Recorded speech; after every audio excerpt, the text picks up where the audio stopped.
Bien, entonces ahora voy a crear mi primera tabla. Antes de hablar sobre cómo crear la tabla y todo, tenemos que ver algo muy interesante y muy importante. MySQL es un gestor de base de datos estructurado. ¿Qué significa estructurado? Que cuando yo cree este conjunto de datos, lo que es una tabla, entendamos así, una tabla básicamente va a ser como un repositorio que va a almacenar datos, va a almacenar información, ¿sí? Pero este repositorio, esta estructura de datos, ¿sí? Este contenedor de datos, tiene que tener, una estructura, no puede ser libre, no puede ser libre albedrío, no puede ser que yo le coloque, oye, colócale un nombre, luego colócale una imagen, luego colócale lo que tú quieras, luego en otro registro colócale lo que te dé la gana. Eso en realidad es parte de las bases de datos que no son relacionales, como Firebase, como MongoDB u otras. Ahí sí tú eres libre de hacer como te dé la gana, pero aquí no. Aquí tú tienes que decirle, oye, voy a crear una estructura, voy a definir esta estructura. Y esta estructura se define básicamente en base a los datos que voy a almacenar, y cada uno de estos datos tiene que tener un tipo. Por ejemplo, mira, este es un diagrama de una base de datos de un colegio, ¿no? Todavía no te fijes en esto de aquí, que son las relaciones, eso todavía no. Solamente fíjate en esta parte de aquí, que viene a ser el alumno. Vamos a crear una tabla alumno. Entonces, cuando yo defino una tabla alumno, yo voy a definir una estructura de este alumno. ¿Qué es una estructura? Básicamente, ¿qué campos va a tener? ¿Por qué va a estar conformado? Por ejemplo, digo que el alumno va a tener un ID. El ID básicamente es un valor que toda tabla debe tener, por buena práctica debe tener, ¿sí? Para que lo identifique, para que sepa que ese valor o ese registro que voy a almacenar es único, ¿sí? Luego un alumno tiene un nombre, tiene un apellido, tiene una fecha de nacimiento.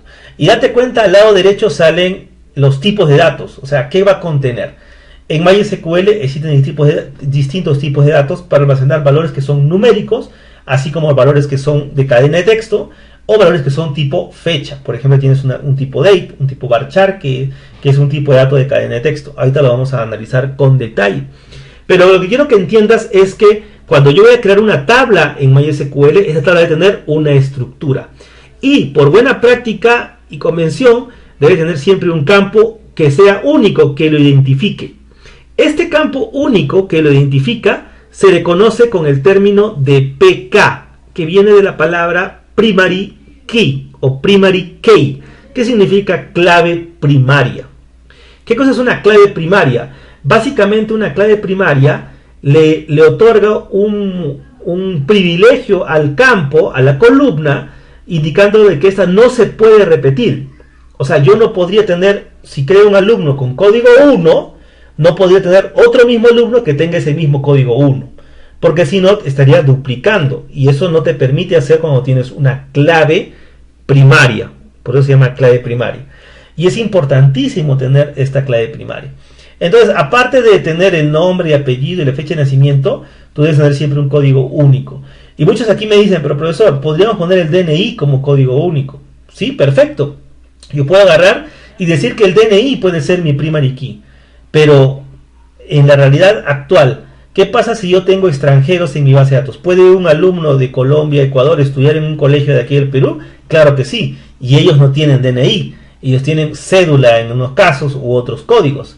Entonces ahí yo digo, oye, entonces no puede ser esto. Ah, el correo electrónico, perfecto. Pero puede ser que tú cambies de correo electrónico, que tú tengas otros casos.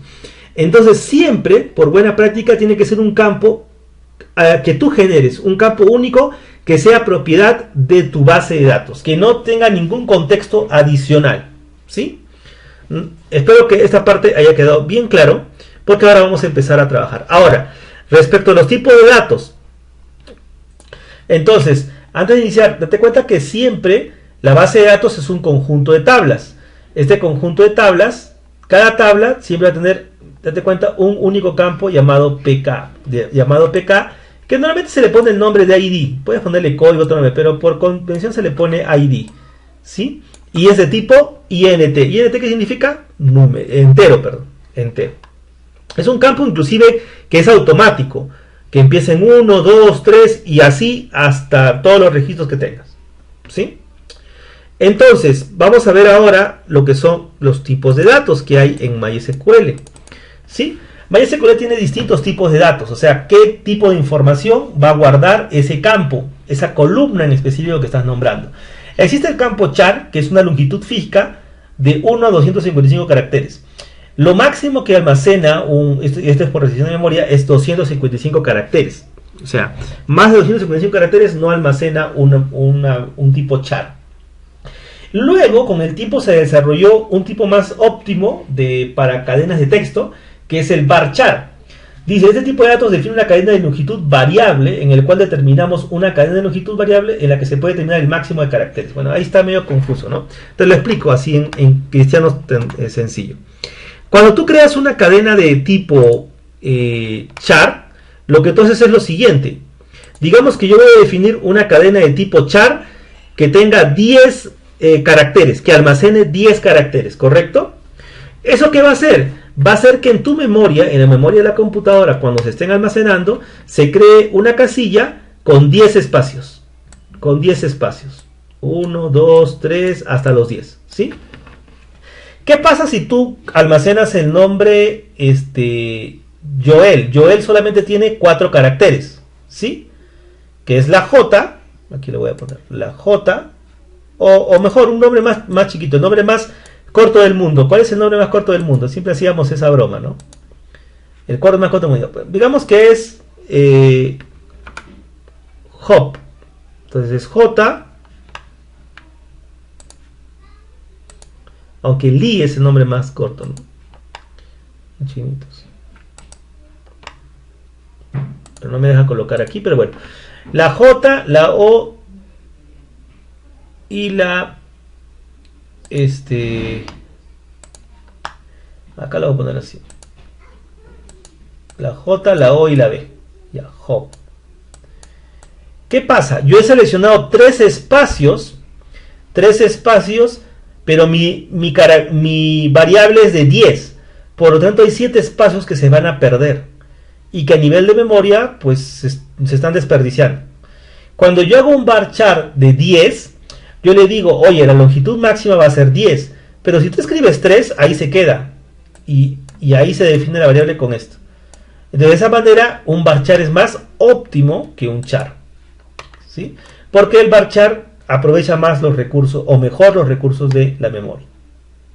Luego tenemos el tipo de dato integer. Integer básicamente es un tipo de dato numérico que permite enteros, en realidad, valores enteros, no decimales, sino enteros, que van desde los -2, creo que esos son 1000 millones o billones, hasta los 2 billones aproximadamente, ¿sí? Hasta 2000 millones, mejor dicho. Se define cuando queremos empezar cantidades. Si yo quisiera tener valores que sean con decimales grandes, puedo usar float, que es otro valor, float, ¿sí? Y si quiero ser más específico, puedo usar decimal. Decimal es lo mismo que float, pero decimal te permite estructurar un poco mejor el tipo de dato.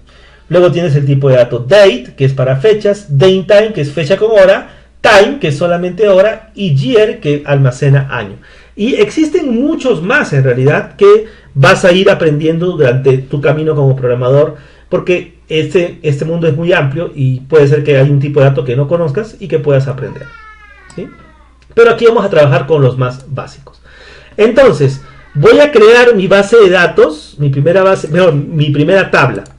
¿Cómo creo una tabla en MySQL? ¿Sí? Voy a hacer lo siguiente. Para crear una tabla utilizo esta sentencia. Escribo create table y le voy a poner un nombre. En este caso vamos a ponerle alumno, ¿sí? Alumno. ¿Sí? Alumno. Perfecto, alumno. Y luego abro paréntesis para empezar a definir los campos. Le doy un enter y yo voy a empezar a definir los campos. ¿Qué campo tiene? ¿Recuerdan el primero? El primero era un ID, ¿no? ID, y le pongo que sea tipo entero. Yo le puedo poner entero y qué longitud, máximo 11 caracteres, 11, o sea, longitud hasta 11, ¿sí? Puedo poner, o si no, entero, nada más. Luego le voy a poner si quiero que acepte valores nulos o no. ¿Cómo puedo eso? Si no quiero que acepte valores nulos, o sea, valores que no, o sea, hemos dicho que la tabla no tenga ese valor, pongo not null, así, not null. ¿Listo? Y en el caso de que sea un primary key, le voy a poner primary key. Primary, aquí. Primary key. Y hay una propiedad que tiene MySQL, que es muy propia de las tablas, o mejor dicho, de los campos que son primary key, que se llama auto increment. ¿Y para qué sirve esto? Para decirle, oye, este campo, aparte de que va a ser primary key, va a ser entero y todo lo demás, se va a hacer autoincrementable, o sea que yo no tengo que llenarlo, que solito se va a ir llenando. Perfecto. Con coma paso al siguiente valor. El siguiente valor va a ser nombre. Voy a crear los mismos campos, nombre, y el nombre le voy a decir que es un varchar. Varchar, y aquí le pongo la longitud. El nombre máximo, ¿cuánto va a tener? Voy a ponerle 100 caracteres como máximo. Puede ser que tenga menos, ¿sí? Y le voy a decir que sea not null nada más, que no permita nulos. Luego voy a poner el email con un varchar de 200, porque puede haber emails súper largos, ¿sí? Y el email puede ser que sea nulo, o sea, lo voy a dejar así como está. ¿Listo? Y una vez que termino toda la definición de mi tabla, voy a cerrar esto y presiono punto y coma. Recuerda que el punto y coma es para poder terminar una sentencia, para poder terminar una instrucción SQL. En realidad, esto que estamos haciendo ya es SQL. Esto ya es un lenguaje que vamos a ir aprendiendo poco a poco, ¿sí? Entonces, esta sintaxis, este lenguaje, me permite crear ahorita una tabla. Repito, create table, el nombre de la tabla y entre paréntesis toda la definición de los campos o columnas. Cada columna la describo y le pongo al lado qué tipo de dato tiene, le pongo si permite nulos o no. En este caso, si permite nulos, simplemente lo dejo. Y luego le pongo primary key, en el caso solamente del primary key, y auto increment en este valor. Le doy un enter y si me sale query OK, significa que ha sido correcto. Zero rows affected significa que no ha actualizado ninguna fila. Pero mira lo que va a pasar. Si yo ahora coloco show tables, me va a aparecer que tengo mi tabla alumno, ¿sí? Entonces, felicidades, acabas de crear tu primera tabla en MySQL. Bien, chicos, hasta ahí, ¿cómo va?